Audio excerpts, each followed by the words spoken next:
Rules break చేస్తే licence cancel చేయిస్తామంటూ Hyderabad pub యాజమాన్యాలకు పోలీసులు warning ఇచ్చారు. ఇప్పటికే నిబంధనలు ఉల్లంఘించిన పలు పబ్లపై కేసులు పెట్టామని, ఇక నుంచి వేళ్లకు పబ్లు మూసేయకపోయినా ఇతర నిబంధనలు ఉల్లంఘించిన చర్యలు తప్పవని west zone DCP Vijay Kumar హెచ్చరించారు.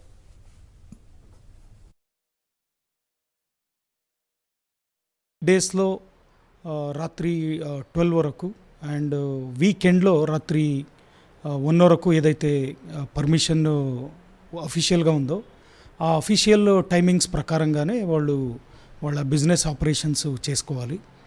ఈ టైమింగ్ మించి ఎవరైనా ఈ నియమాలకు వ్యతిరేకంగా వాళ్ళు వ్యవహరిస్తే ఖచ్చితంగా మేము చట్టపరంగా చర్యలు కూడా తీసుకుంటాము. కేసు నమోదు చేసి వాళ్ళపైన ఛార్జ్షీట్ కోర్టులో దాఖలు చేస్తాము. అదేవిధంగా వాళ్ళ అమ్యూజ్మెంట్ లైసెన్స్ కానీ తర్వాత ట్రేడ్ లైసెన్స్ కానీ ఎంక్వైరీ చేసి వాళ్ళపైన చర్యలు తీసుకోవాలని సంబంధిత శాఖకు కూడా మేము లేఖ రాస్తాము.